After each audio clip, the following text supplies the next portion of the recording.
Pay yourself first if you want to achieve financial freedom. For a long time when I was younger, I thought this advice was about debt management and looking after your needs first, rather than clearing debt or paying bills, which would probably explain all the credit card charges in my early 20s. But as I learned more about money, I realized it didn't mean this at all. One of the most critical steps to achieving financial freedom is developing saving habits that stop you from accumulating bad debt in the first place. By saving money, you not only create a buffer for emergencies, but also give yourself the ability to invest in your future. Pay yourself first is a simple yet powerful concept that involves setting aside a portion of your income for your savings before spending on general cost of living or expenses. This means that as soon as you receive your paycheck, the first thing you should do is pay yourself by putting money into your savings account or investment portfolio. By doing so, you prioritize your savings, making it easier to build a healthy saving habit.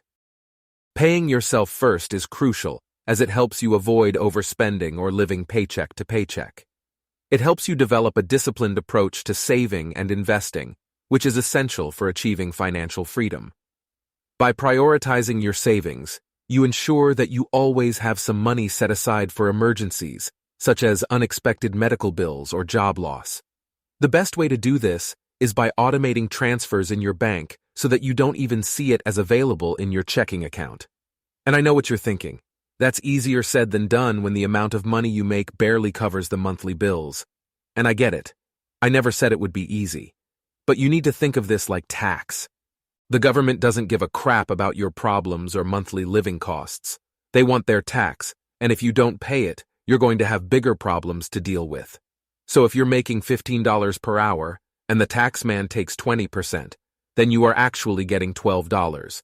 But if you pay yourself first, let's say an additional 10%, then that's an additional $150, giving you a total of $10.50 per hour after tax. You need to literally imagine that you are paying 30% tax. Live your life like you only make $10 per hour, and if you want more, then you need to work more hours, find a better job, or lower your personal expenses. Because that's all there is. That extra money is a tax from your future self. It doesn't currently belong to you, so stop thinking that it does. With that said, let's run through how this all works in principle.